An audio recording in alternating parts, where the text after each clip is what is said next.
कि हाँ अब की बार अच्छा होगा, चलो इस बार नहीं अब अगली बार अच्छा होगा, तो ये आशा हमेशा बनी रहती है कि अच्छा अगली बार बेटर अच्छे नंबर आएंगे।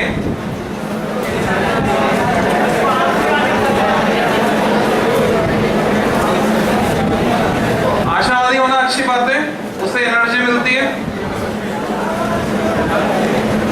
वो सुबह कभी,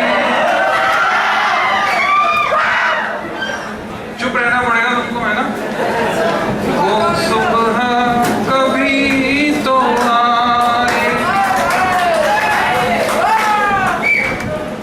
जिस सुबह की खातिर युग युग से हम सब मर मर कर जीते हैं।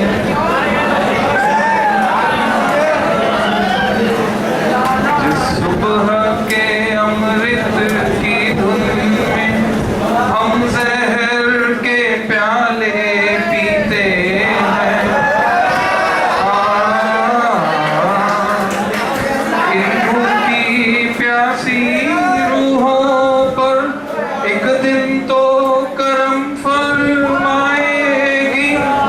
वो सुबह कभी तो आएगी, सुबह कभी तो आएगी।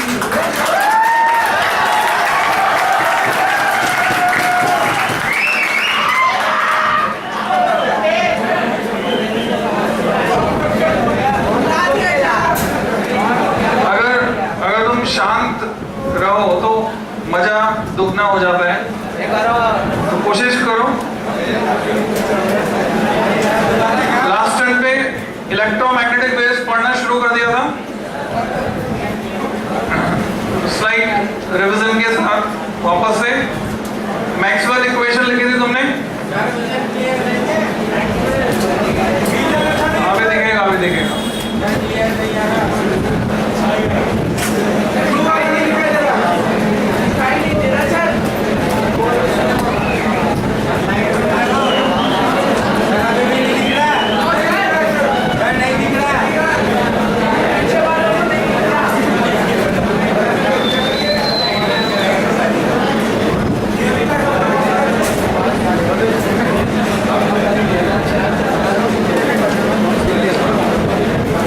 मैक्सवेल इक्वेशंस लिखी थी, वेरीफाई कर लो तुमने सही लिखा है या नहीं लिखा।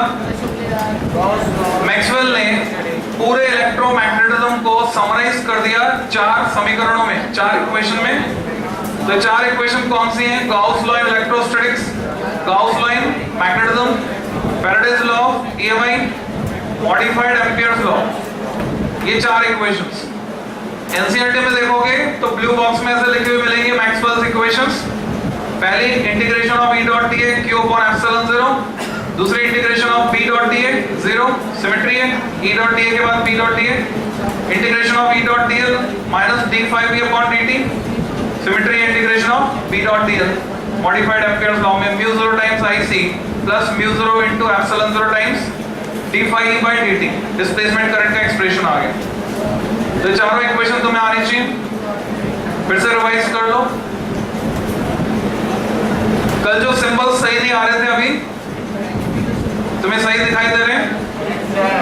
क्लैरिटी है? वेरीफाई कर लो जो तुमने लिखा है वो सही लिखा है कि नहीं लिखा है। तो एम्पियर्स मॉडिफाइड लॉ सबको क्लियर है? Yes sir. ओके, तो मैक्सवेल की 4 इक्वेशन के बाद हम बात करेंगे हिस्ट्री। Heading is history.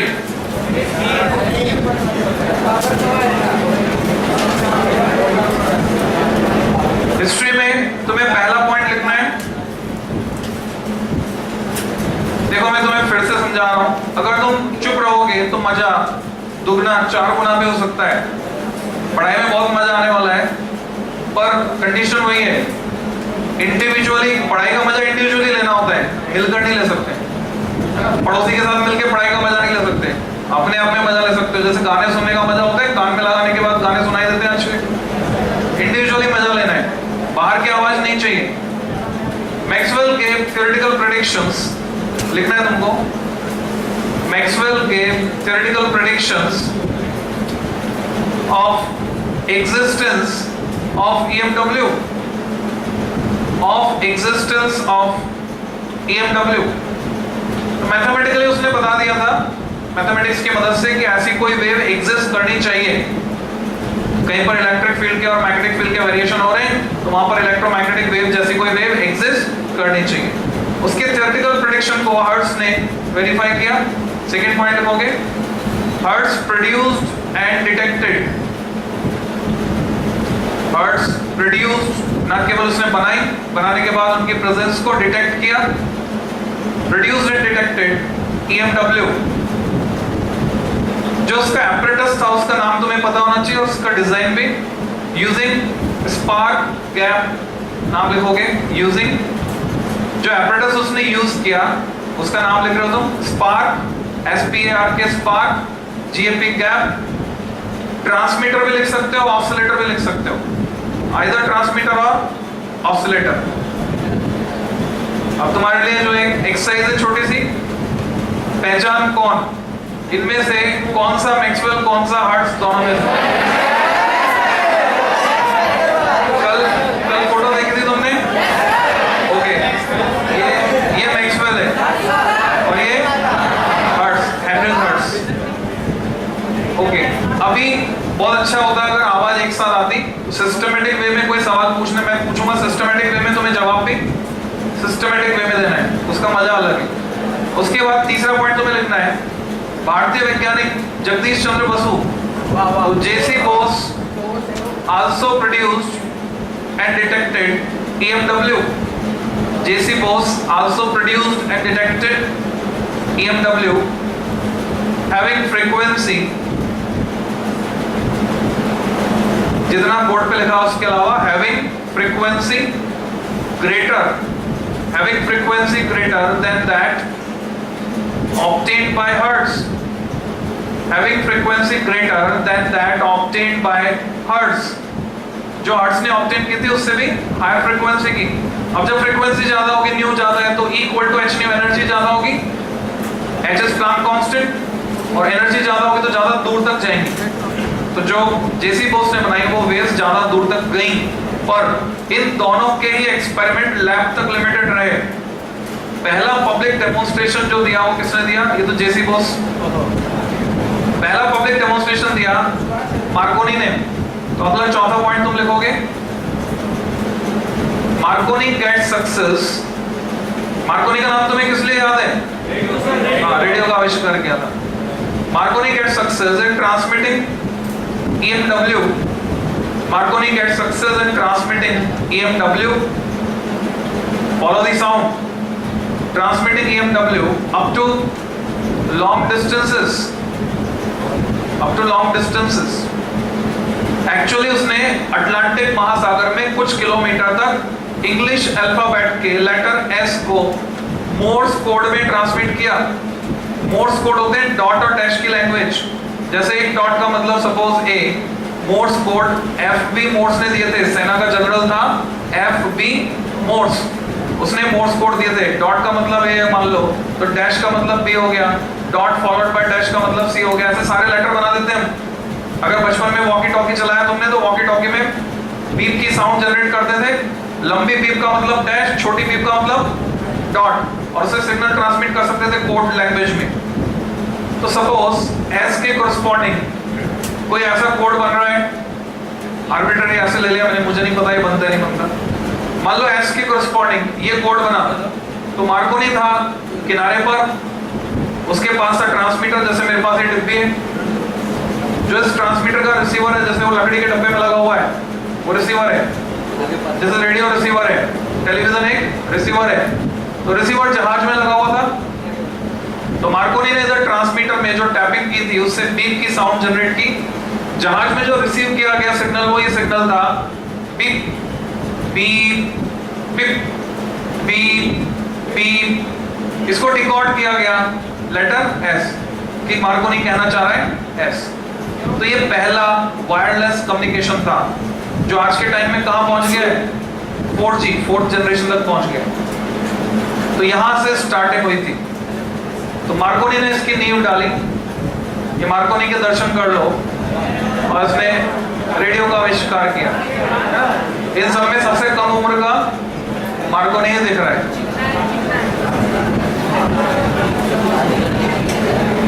जो हर्ट्ज का एपरेटस था, ओरिजिनल एपरेटस ये इस तरह का था, पर इसमें तुम्हें कुछ समझ में नहीं आएगा। इसका सर्किट डायग्राम देखोगे तो थोड़ी क्लैरिटी आएगी।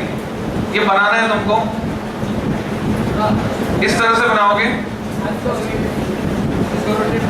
तो रेक्टेंगल बनाओ, स्क्वायर भी बना सकते हो। ये रेक्टेंगल या स्क्वायर किसी कैपेसिटर की प्लेट को रिप्रेजेंट कर रहे हैं।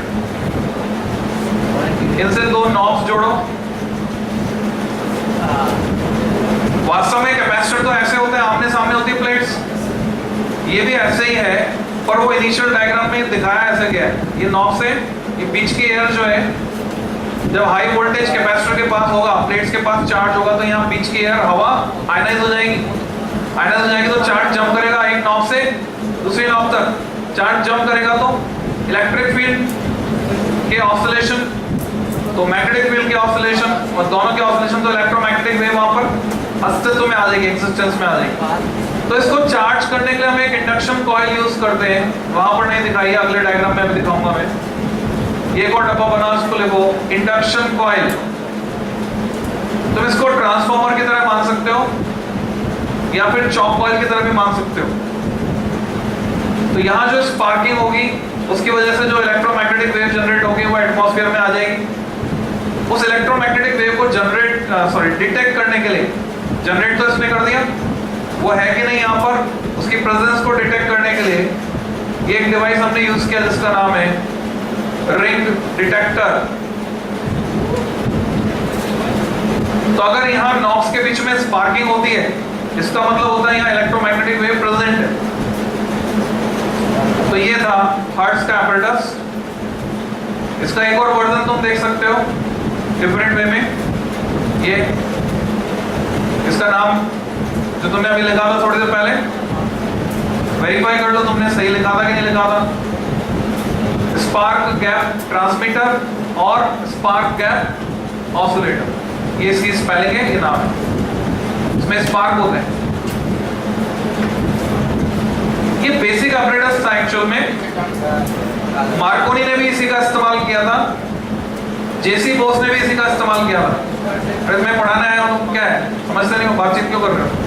डायरेक्ट मेरे से पूछो हाथ ऊपर करके, कुछ भी पूछना है, कोई भी एक्सपीरियंस शेयर करना है, हाथ ऊपर करो, पूरी क्लास के साथ शेयर करो, आपस में कोई बात नहीं करे। तो अभी सेम एपरेटस मार्कोनी ने यूज किया। रेंज कैसे बढ़ गई? तो रेंज बढ़ाने का कंसेप्ट ये है कि उसने एक प्लेट को एंटेना से जोड़ दिया। मार्कोनी ने इसकी एक प्लेट को एंटेना से जोड़ दिया, दूसरी प्लेट को अर्थ से कनेक्ट कर दी, तो रेंज काफी बढ़ गई। जो वेव्स थोड़ी दूर तक ही जा पा रही थी, अब वो बहुत दूर दूर तक थी। आज भी जितने भी कॉर्डलेस इक्विपमेंट्स हैं, जैसे कॉर्डलेस फोन, अगर तुम उसके एंटेना को टीवी के एंटेना से जोड़ दो, हमारे टाइम में टीवी एंटेना से आता था, है ना, अभी भी एंटेना से आता है, पर डिश एंटेना से आता है। पहले डाइपोल एंटेना हुआ करता था, एल्यूमिनियम की रॉड्स होती थी। तो अगर उस एंटेना के तार से जोड़ दो, कॉर्डलेस टेलीफोन जो है उसका जो बेस यूनिट है, उसका जो एंटेना है, मोबाइल की बात नहीं कर रहा, कॉर्डलेस टेलीफोन की बात कर रहा हूं, जो लैंडलाइन कनेक्शन से जुड़ा होता है, तो उसकी रेंज अब घर घर में नहीं रहेगी। तुम्हारे घर के सामने जो पार्क है उसमें घूम सकते हो तुम, तुम्हारा जो हेडसेट है सिग्नल कैच करेगा, उसमें डायल टोन भी आएगी, फोन आएगा तो फोन भी आएगा। तो रेंज बढ़ जाती है कॉर्डलेस डिवाइसेस की, इंस्ट्रूमेंट्स की। हमारे टाइम में मैंने ये एक्सपेरिमेंटली करके देखा था, एंटेना से जोड़कर भी देखा था, पड़ोसी के हेडसेट के सिग्नल में पकड़ लेता था। अगर सेम पहले क्या होता था, तो कोडिंग नहीं होती थी, आजकल क्या होती है, कोडिंग होती है। पहले सिग्नल एनालॉग होता था, आजकल कैसा होता है, डिजिटल होता है। अभी जो तुम देखते हो ब्लूटूथ में पेयरिंग होती है, तो जब तक वो पेयर नहीं हो, एक का सिग्नल दूसरा नहीं पकड़ सकता, या दूसरा कोई उससे फायदा नहीं उठा सकता। पर पहले ऐसा नहीं था, एनालॉग सिग्नल थे, तो अगर सेम सेट है दो जनों के पास, तो एक का सिग्नल दूसरा पकड़ लेगा, दूसरे की डायल टोन से फोन भी कर सकते हैं। तो अगर हम उसको एंटेना से जोड़ने के बजाय, पहले पाइप काय के होते थे, लोहे के होते थे, जिंक कोटेड जीआई पाइप, पूरी पाइप लाइन लोहे की होती थी, जो जमीन में जा रही होती थी, फाइनली वहां जुड़ी होती थी। तो अगर तुमने पानी के पाइपलाइन से जोड़ दिया एक तार को तो भी रेंज बढ़ जाती थी, कॉर्डलेस इक्विपमेंट की रेंज बढ़ जाती थी। तो ये तरीका था जो मार्कोनी ने इस्तेमाल किया। नेक्स्ट हेडिंग EMW ब्रैकेट में प्रोडक्शन। EMW प्रोड्यूस कैसे होती है? Heading is EMW in bracket production.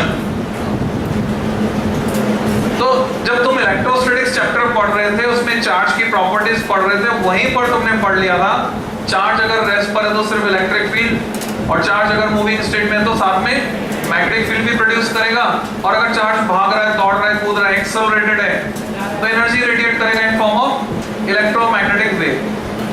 तो अगर इलेक्ट्रोमैग्नेटिक वेव तुम्हें प्रोड्यूस करनी है तो तुम्हें चाहिए एक्सेलरेटेड चार्ज। डैश डाल के लिखोगे accelerated charge is responsible accelerated charge is responsible for production of EMW।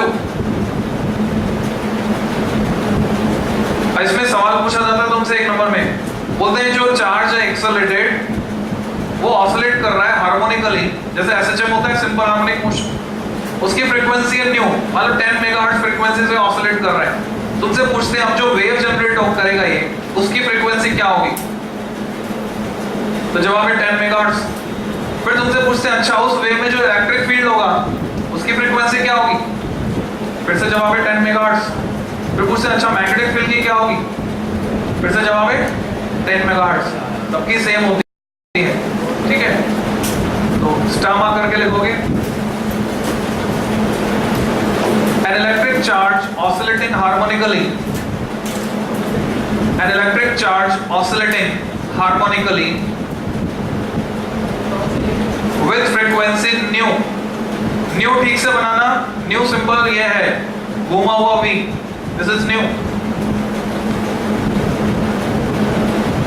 with frequency nu produces EM waves of same frequency nu,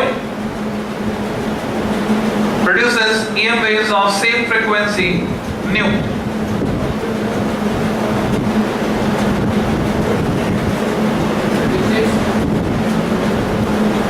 ये base of same frequency new.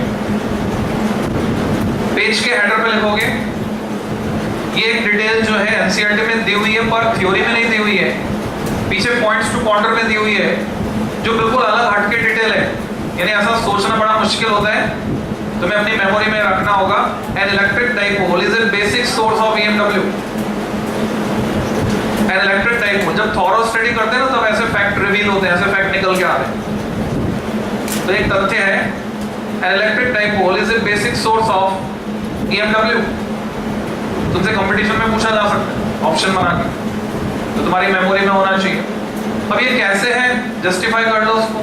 Electric dipole में क्या होता है, plus Q एक minus Q, room temperature पर energy लेकर vibrate करेंगे, charge vibrate करेंगे तो क्या जनरेट कर देंगे, EMW जनरेट कर देंगे। ये बच्चा जो कहीं और देख रहा है, चश्मे वाला बच्चा, थोड़ा सा मुंह खोल के, हाँ भाई बताओ कैसे डाइपोल EM वेव कैसे जनरेट करेगा, उसका सोर्स कैसे है? Why are you sitting in the class? अंग्रेजी सीखो बाकी बच्चे, sentence format. Why are you sitting in the class? Why you came to Kota?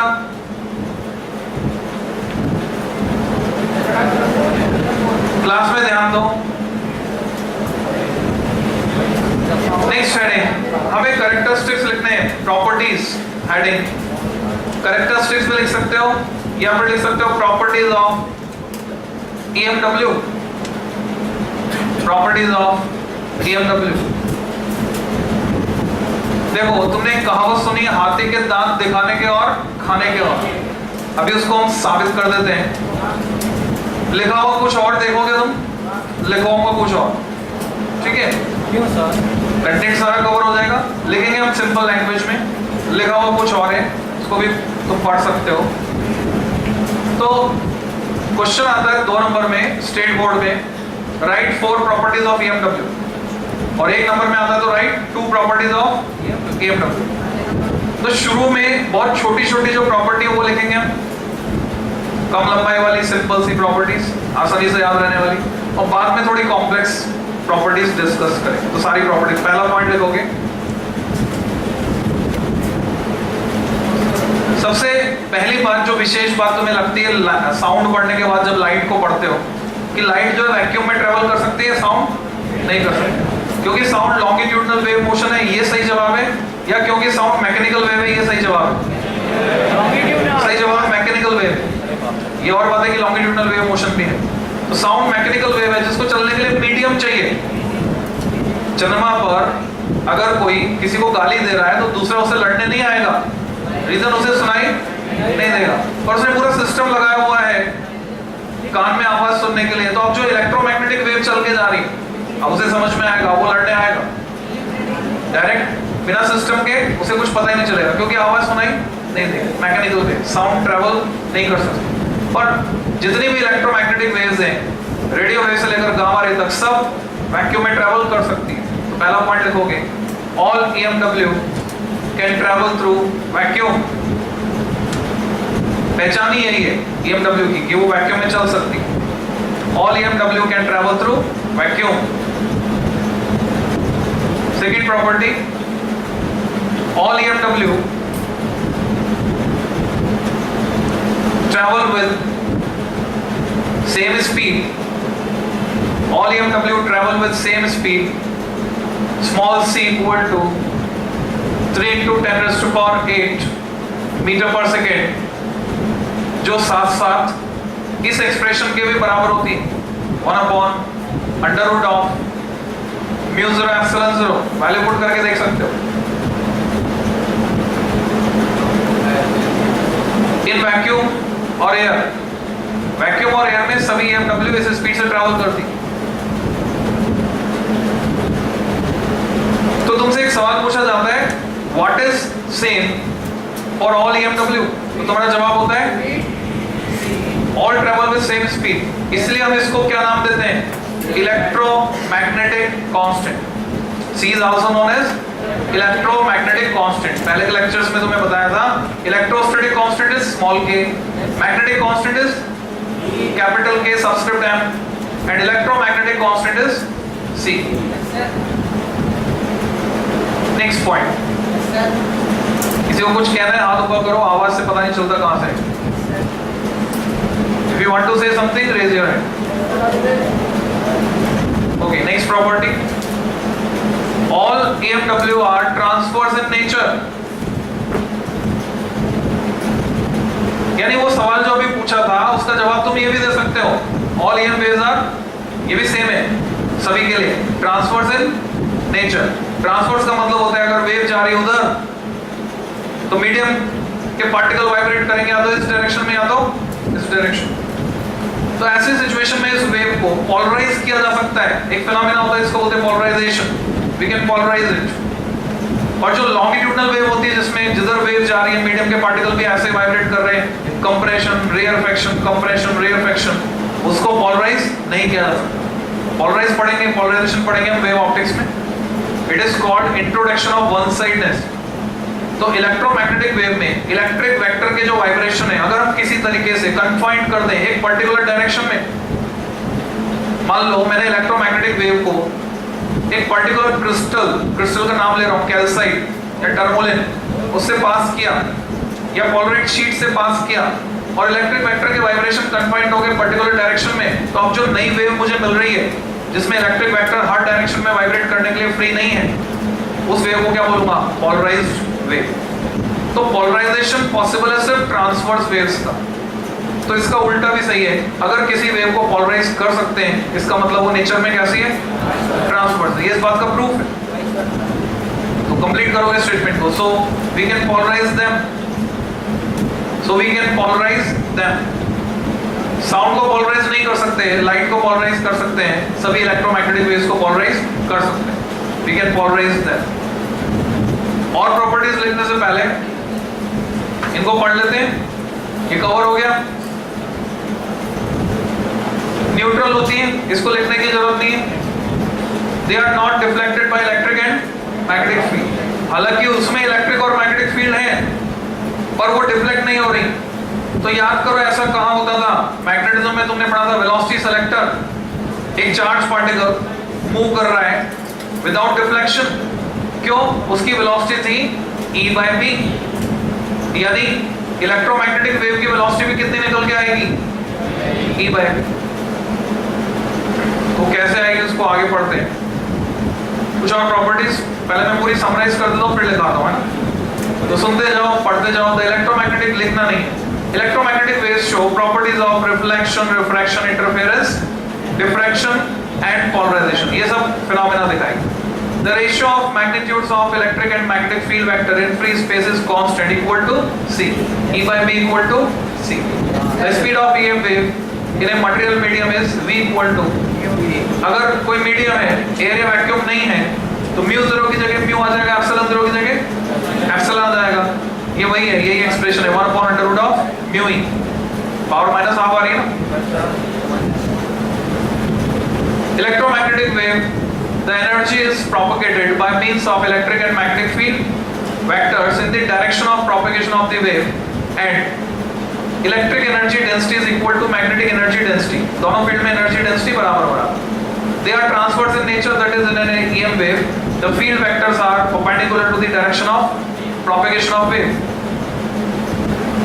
Electromagnetic waves carry energy as they travel through space, and this energy is shared equally by the electric and magnetic fields। Electromagnetic waves transport momentum as well as these waves when these waves strike a surface, a pressure is exerted on the surface। Momentum है तो pressure लगाएगी। If total energy transferred to a surface in time t is u, total momentum delivered to the surface is p equal to, हम दिखा सकते हैं prove करके, u by c। लिखो next property, EMW have energy as well as momentum। EMW have energy as well as momentum। So when they collide with a surface, comma, they apply pressure,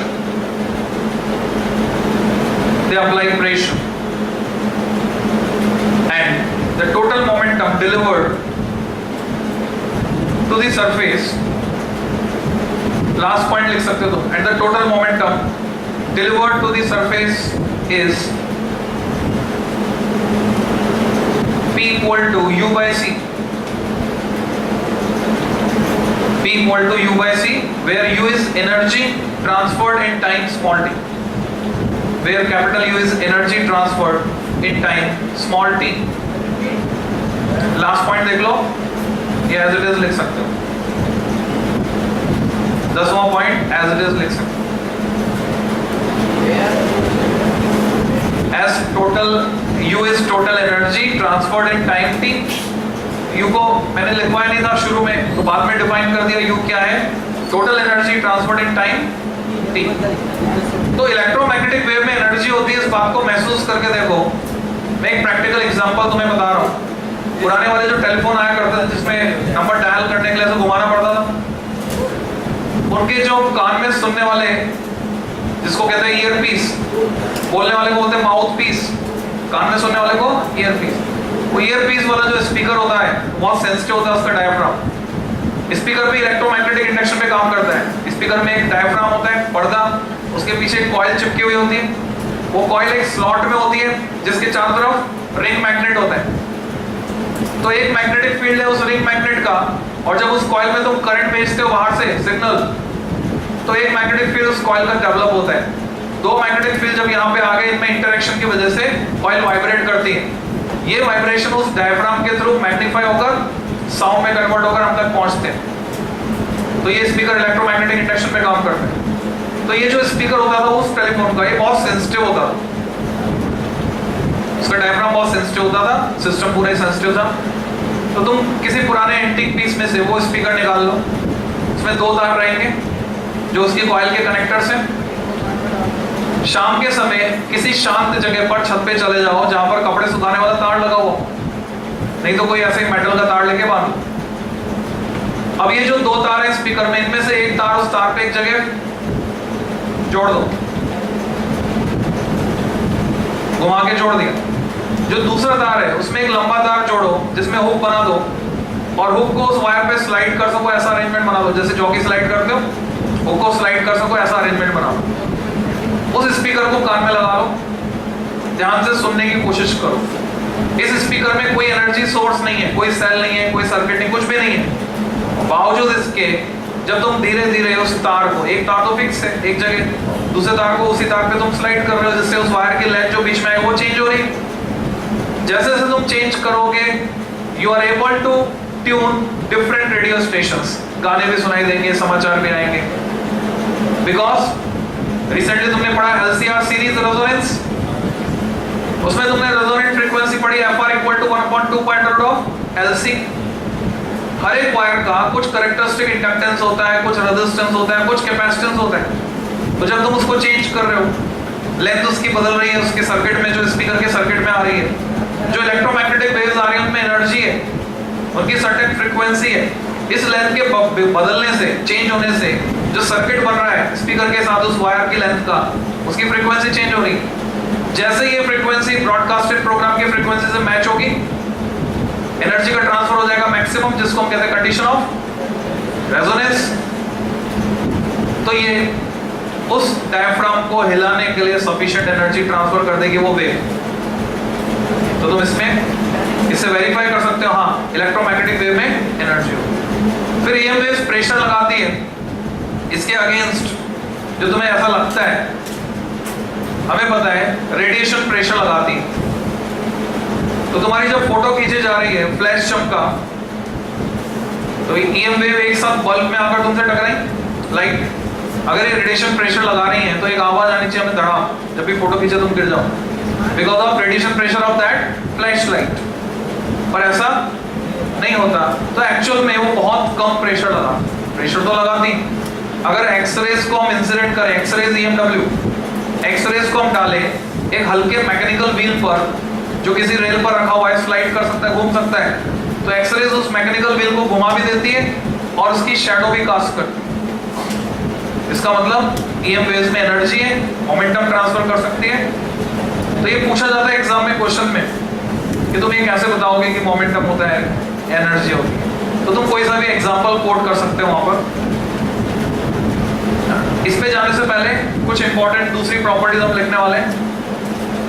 next property, in EMW vector E and vector B electric field and magnetic field vibrates in perpendicular planes. Electric field and magnetic field vibrates in perpendicular plane and also perpendicular to the direction of wave propagation and also perpendicular to the direction of wave propagation as shown. Bracket में लिख लो 2 mark as shown। 2 number में सवाल आता है, ये diagram पूछा जाता है जो तुम बनाने वाले हो। मैं एग्जैक्टली वही डायग्राम बना रहा हूं जो NCERT में बना हुआ है। तो पहले मैं तुम्हें दिखा देता हूं, फिर लॉजिकली बनाने का तरीका सिखा दूं। मैथमेटिकल रिप्रेजेंटेशन इलेक्ट्रोमैग्नेटिक वेव्स को रिप्रेजेंट करना है, जो मैंने अभी बोला था वही लिखा हुआ है। ये डायग्राम है NCERT में जो बना हुआ है। ये डायग्राम बनाने के 2 नंबर। इसमें तुम्हें दिखाया है इलेक्ट्रिक वेक्टर और उसके परपेंडिकुलर प्लेन में मैग्नेटिक वेक्टर। तो लॉजिकल सीक्वेंस में इसको तुम बनाओगे। सबसे पहले तीनों एक्सिस बना दे, चलो Z एक्सिस X की जगह पर लेना है। तो सीक्वेंस को हम चेंज नहीं कर सकते। अगर वो Z है तो ये होगा X और ये होगा Y। सीक्वेंस रहेगा anti clockwise X Y Z। Electric vector के वाइब्रेशन मुझे दिखाने हैं, वो हो रहे हैं XZ प्लेन में, XZ प्लेन में हो रहे हैं साइनोसॉइडल। 1.5 साइकिल सफिशिएंट है, उससे ज्यादा दिखाते हो तो तुम्हारी श्रद्धा।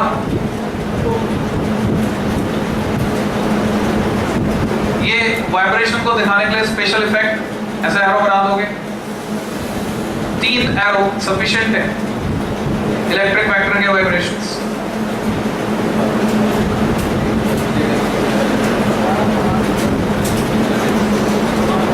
स्पीडली काम करो। फिर मैग्नेटिक वेक्टर के वाइब्रेशन भी तुमको दिखाने, मैग्नेटिक वेक्टर के वाइब्रेशन दिखाने के लिए स्पेशल इफेक्ट डालते हुए डायग्राम में थोड़ा सा उसको तिरछा करके बनाओगे इंक्लिनेशन के साथ।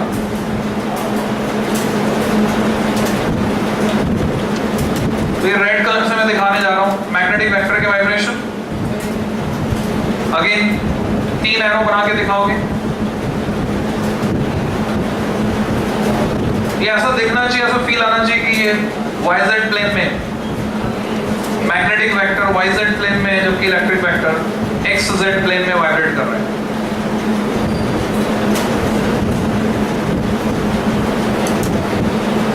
अच्छा, 2 नंबर खाली इतना बनाने के लिए मिलेंगे। 2 नंबर के लिए तुम्हें इन दोनों के मैथमेटिकल एक्सप्रेशन लिखने होंगे और यहां पर इंडिकेट करनी होगी direction of wave propagation, direction of wave propagation इस डायग्राम में इंडिकेट करो। अगर तुम्हें याद आ रहा है जो तुमने वेव्स चैप्टर पढ़ा था 11th में, प्लेन प्रोग्रेसिव वेव की इक्वेशन लिख सकते हो तो अच्छी बात है, लॉजिक से नहीं लिख सकते हो तो याद रखने का तरीका आराम से रख सकते हो। ये x एक्सिस के अलॉन्ग है तो यहाँ सब्सक्रिप्ट आ जाएगा x। इसकी पीक वैल्यू जो है मैक्सिमम, उसको E0 से दिखाएंगे जैसे AC में दिखा देते। अगर सिर्फ साइन ओमेगा टी लिखता हूं मैं तो साइन ओमेगा टी से तो SHM को दिखाते हैं।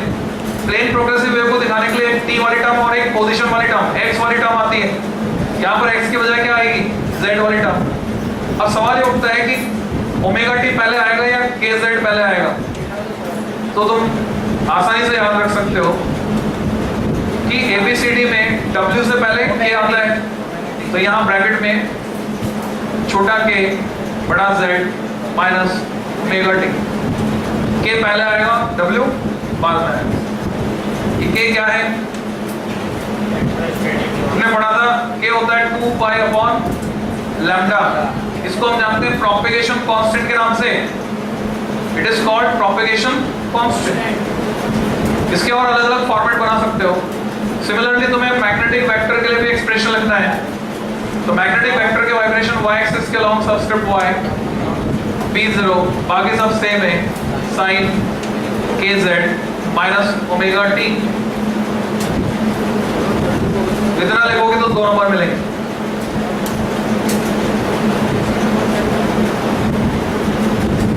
पर अगर ये वेव x एक्सिस के अलॉन्ग जा रही होती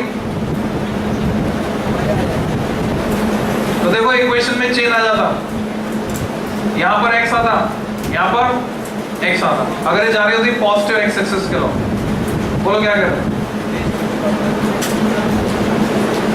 नहीं, जरूरी नहीं है। नहीं, प्रॉपर्टी ये थी कि दोनों में बराबर एनर्जी बटी होती है। इलेक्ट्रिक वेक्टर और मैग्नेटिक वेक्टर में एनर्जी इक्वली डिस्ट्रीब्यूटेड होती है। किससे ज्यादा होता है, क्यों? ज्यादा होता नहीं, ज्यादा अगर होगा तो हमें वो जो लाइट दिखेगी वो इंटेंस दिखेगी, क्योंकि हमारी आईज जो है इलेक्ट्रिक वेक्टर को सेंस करती है, जिसको ऑप्टिकल वेक्टर भी बोलते हैं। जब तुमने पूछा कि तो लिख भी लो, लिखवा दिया क्या मैंने? नहीं लिखवाया, पेज के हेडर पे लिख दो electric vector dash optical vector. Electric vector, इसको ऑप्टिकल वेक्टर कहा जाता है। Electric vector dash optical vector dash sensed by human I, sensed by human आई। हमारी आंखों में जो रेटिना है उसमें जो रॉड शेप्ड सेल्स हैं वो ई को सेंस करते हैं, बी को सेंस नहीं करते। बी कम हो ज्यादा हमें कोई फर्क नहीं पड़ता, हमें जो भी रोशनी दिखाई देगी वो इलेक्ट्रिक वेक्टर के कारण, इसलिए उसका नाम है ऑप्टिकल वेक्टर। तो यहाँ ये जो तुमने 2 इक्वेशंस लिखी, इसमें स्मॉल k है 2 पाई बाय लैम्डा। क्लियर? इससे आगे की बात करते हैं। अगली प्रॉपर्टी, बच्चे ने जो मुद्दा उठाया उसको अंजाम तक पहुंचाते हैं। देखोगे in an EMW energy is equally distributed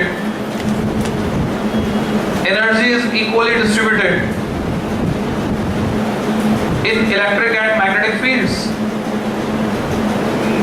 energy is equally distributed in electric and magnetic fields, comma. So corresponding energy density, हम बात करेंगे एनर्जी की डेंसिटी की. corresponding energy density can be written as, energy density can be written as, dash लगा दो.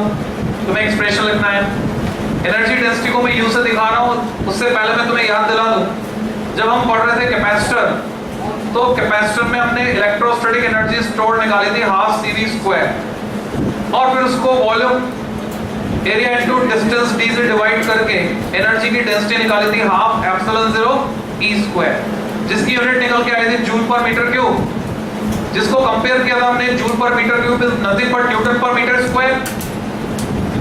Joule क्या है? Newton into metre, upon metre cube becomes newton per metre square, and newton per metre square is nothing but pascal, unit of pressure. तो हमने बोला था ये जो है ये किसके बराबर है? Pressure applied by one plate of capacitor on the other. जिन बच्चों को याद आ रहा है, मतलब उनकी याददाश्त सही है या उन्होंने क्लास अटेंड की थी. तो मैं इसको इलेक्ट्रोस्टैटिक एनर्जी डेंसिटी कहूंगा. ऐसे मैग्नेटिक एनर्जी डेंसिटी, एक सॉल्व एग्जांपल तुम्हें करना था एनसीईआरटी में से. जब इंडक्टर स्टोर करता है जिसका इंडक्टेंस L है, तो वो मैग्नेटिक एनर्जी स्टोर करता है हाफ Li स्क्वायर. अब उसको तुम वॉल्यूम से डिवाइड कर दो, इंडक्टर का जो वॉल्यूम है एरिया इनटू लेंथ, तो तुम्हें मिलता है half p square upon mu 0. ये मैग्नेटिक एनर्जी डेंसिटी, दोनों की unit joule per metre cube, energy की डेंसिटी एनर्जी पर वॉल्यूम. तो इसको मैं लिख सकता हूं कि टोटल एनर्जी डेंसिटी है इलेक्ट्रिक फील्ड वाली प्लस मैग्नेटिक फील्ड वाली, दोनों का सम. पर मैं जानता हूं, जैसा मैंने स्टेटमेंट में लिखा, ये दोनों बराबर हैं. UE equal to UP. U से मैं एनर्जी नहीं दिखा रहा हूं, U से मैं एनर्जी डेंसिटी दिखा रहा हूं. तो मैं इसकी जगह ट्वाइस ऑफ UE लिख सकता हूं. It make no difference. मैं इसकी जगह ट्वाइस ऑफ UB भी लिख सकता हूं, जहां पर वेयर तुम्हें पता होना चाहिए UE कितना है, UB कितना है. एक आसान तरीके से हम इसका एक्सप्रेशन निकालेंगे. इसकी फाइन डिटेल को समझो. Same expression half epsilon 0 E square is applicable here, but the difference is capacitor के केस में इलेक्ट्रिक फील्ड कांस्टेंट था, यूनिफॉर्म, पर यहां कांस्टेंट नहीं है, यहां बदल रहा है लगातार, साइनोसॉइडली बदल रहा है. तो ऐसे सिचुएशन में जब भी कोई क्वांटिटी वेरी करती है, जैसे एसी तुम पढ़ के आए अभी, तो एसी में जब भी एसी में वेरी कर रही थी तो हमने क्या किया? एवरेज वैल्यू निकाली, average value for half cycle निकाली, effective value, virtual value, RMS value वो निकाली. तो यहाँ पर भी ये E जो है ये इंस्टेंटेनियस वैल्यू है. अगर मैं इसकी जगह कांस्टेंट लाना चाहूँ, पीक वैल्यू के टर्म्स में आंसर लाना चाहूँ, तो यहाँ पर फैक्टर हाफ से हो जाता है 4, 1/4 एप्सिलॉन 0. कब? अगर ये हो जाता है E0. अब इसका डेरिवेशन है कैलकुलस मेथड से, और वो डेरिवेशन थोड़ा कॉम्प्लेक्स है, जिसकी रिक्वायरमेंट नहीं है हमको, ना बोर्ड में ना कंपटीशन में. तो हम वो डेरिवेशन नहीं करते, एक शॉर्टकट लगाते हैं. लॉजिकली रॉन्ग है, this shortcut is logically wrong, और लगा सकते हैं याद रखने के लिए. इस E को अगर तुम इफेक्टिव वैल्यू मान लो, जो कि ये नहीं है, दिस इज इंस्टेंटेनियस वैल्यू, ये है E equal to E0 sin omega t. तो अगर मैं इसको इफेक्टिव वैल्यू मान लूं, तो तुम्हें रिलेशन पता है E RMS equal to E0 by root 2, I RMS equal to I0 by root 2. तो अगर मैं इसकी जगह लिख दूंगा, उसका स्क्वायर करूंगा, तो रूट 2 का स्क्वायर क्या आएगा? 2 आएगा, 4 हो जाएगा, और यहाँ पे क्या आ जाएगा? E0. तो डायरेक्टली ऐसे हम शॉर्टकट मार सकते हैं, but it is logically wrong, क्योंकि वो E इफेक्टिव नहीं, बाकी सब सही. तो U इतना है, सिमेट्री से हम U भी लिख सकते हैं. सिमिलरली U भी कितना होगा? सिमिलरली U भी equal to half B square upon mu 0, इसको मैं लिख सकता हूँ 1/4 B0 स्क्वायर अपॉन म्यू 0.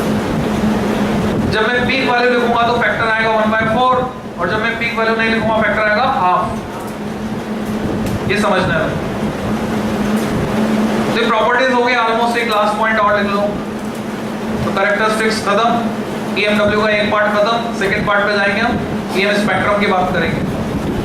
तो नेक्स्ट प्रॉपर्टी, नेक्स्ट पॉइंट लिखोगे, इन एन EMW,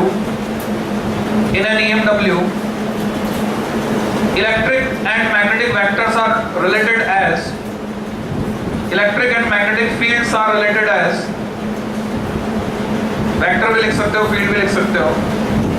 तो इनमें रिलेशन है E0 upon B0 equal to C, E0 upon B0 equal to C।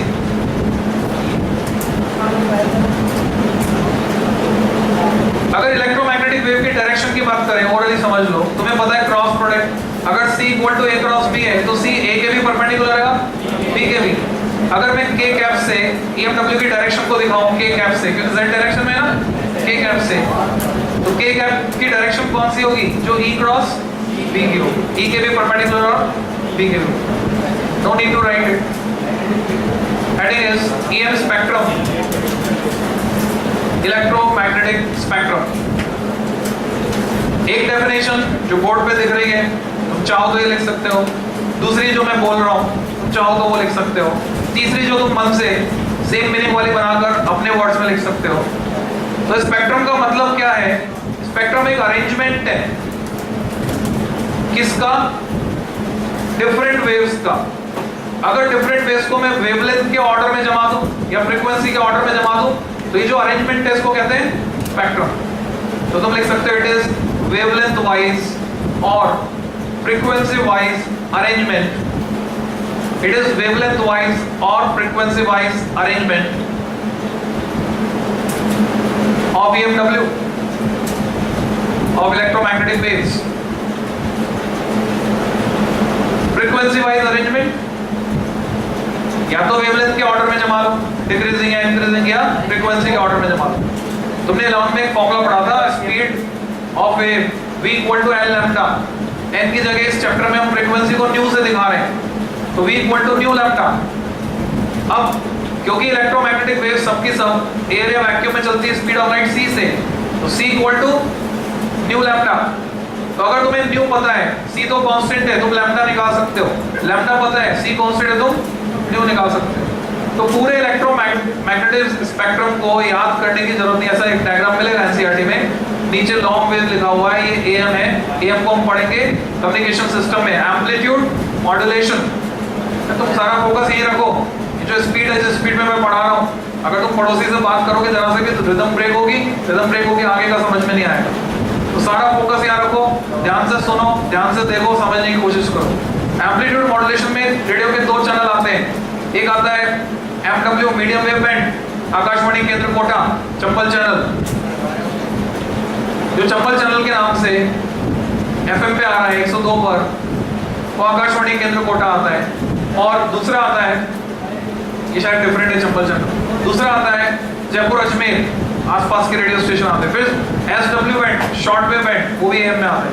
और इससे ज्यादातर लोग फैमिलियर नहीं है, ज्यादातर लोग फैमिलियर है FM से, फ्रीक्वेंसी मॉड्यूलेशन। तो FM में वो सारे आ गए जो रेडियो स्टेशन आ रहे हैं, TV FM ये सब रेडियो वेव्स हैं। उससे ऊपर जाओगे तो माइक्रो, उससे ऊपर इंफ्रारेड, उससे ऊपर विजिबल। ये जो स्पेक्ट्रम दिख रहा है, वॉयलेट ऊपर है, रेड नीचे। रेड की वेवलेंथ ज्यादा होती है, वॉयलेट की कम होती है। जैसे जैसे मैं ऊपर जा रहा हूँ वेवलेंथ कम हो रही है, फ्रीक्वेंसी बढ़ रही है। और जाएंगे ऊपर तो अल्ट्रावायलेट के बाद एक्सरेज, और एक्सरेज के बाद gamma rays, highest frequency high. अब सवाल ये उठता है ये सब याद कैसे रखा जाए, और इनमें ओवरलैपिंग भी है, कुछ पोर्शन ओवरलैपिंग है। तो कई बार डायरेक्ट वेवलेंथ देकर तुमसे पूछते बताओ ये कौन सी। अब ओवरलैपिंग वाला पोर्शन है तो 2 हो सकती हैं, ऐसा भी हो सकता है कि वो एक्सरे भी हो, वो गामा रे भी हो। तो ऐसे सिचुएशन में जब आंसर आता है, आंसर में लिखा आता है जिन्होंने एक्सरे लिखा उनको भी नंबर दो, जिन्होंने गामा रे लिखा है उनको भी नंबर दो। यानी तुम्हें चिंता करने की जरूरत नहीं है, तुम दोनों में से कोई भी लिख सकते हो अगर ओवरलैपिंग वाला पार्ट है। पर एक हमारे पास एक जनरल मेथड होना चाहिए, क्योंकि हम इतनी सारी फ्रीक्वेंसीज वेवलेंथ याद नहीं कर सकते। तो मैं सिर्फ 2 स्टेटमेंट दिखा रहा हूँ, उससे सारे याद हो जाएंगे। स्टार मार्क करो, लिखो,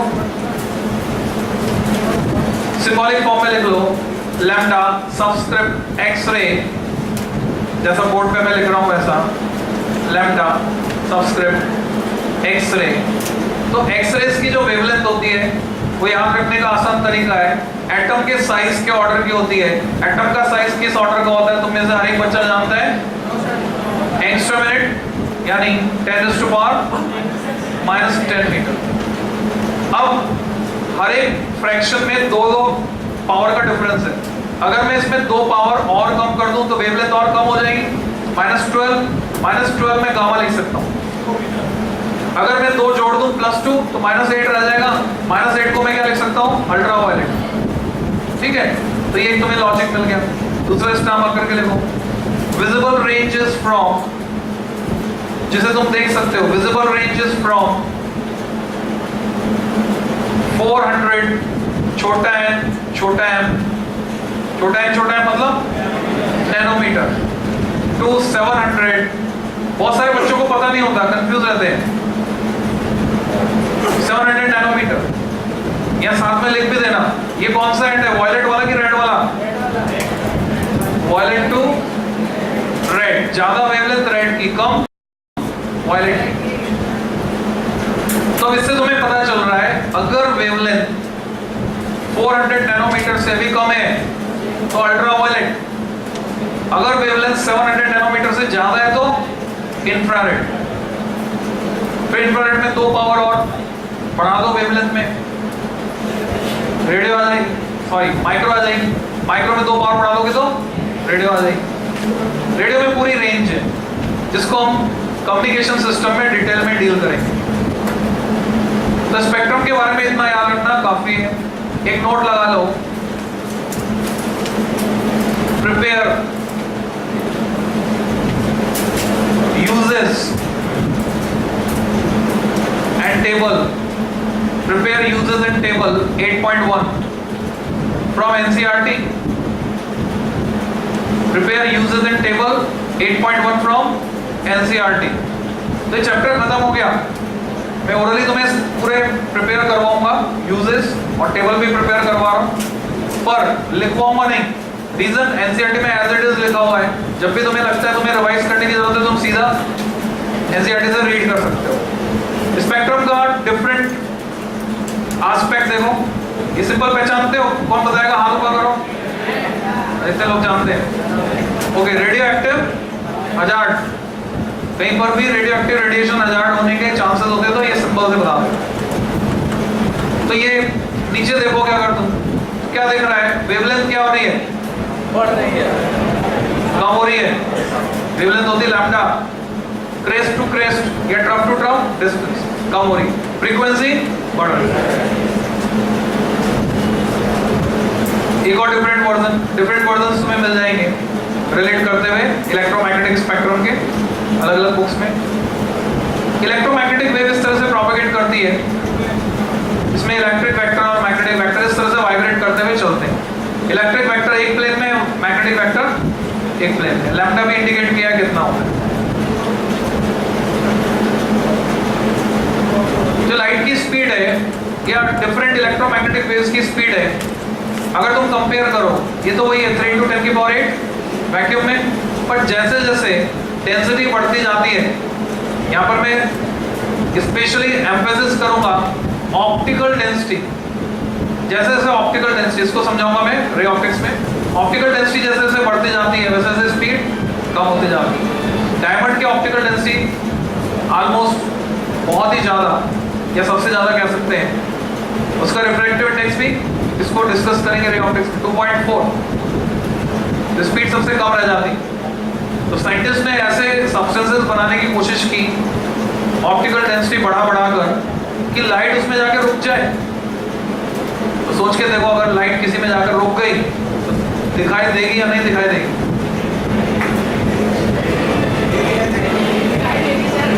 यही सवाल उठाए जाएंगे रे ऑप्टिक्स में। Electromagnetic waves are those waves in which there are sinusoidal variations of electric and magnetic field vectors to right angles to each other as well as right angles to the direction of wave propagation. Just repetition, revision करवा दिया तुम्हें। Electromagnetic spectrum का एक और aspect, wavelength का comparison किया हुआ है बिल्डिंग का size, height, atomic size, nuclear size. है ना, एक्सरे आएगी तो एटॉमिक साइज, गामा रे आएगी तो न्यूक्लियर साइज, 10 की पावर माइनस 15 मीटर, न्यूक्लियस से एमिट होती है तो न्यूक्लियर साइज। तो आगे की वाली जो डिटेल है इंडिविजुअल कंपोनेंट्स, ये मैं नेक्स्ट स्टेप पे फास्ट फॉरवर्ड करके रे ऑप्टिक्स स्टार्ट करूंगा। Thank you.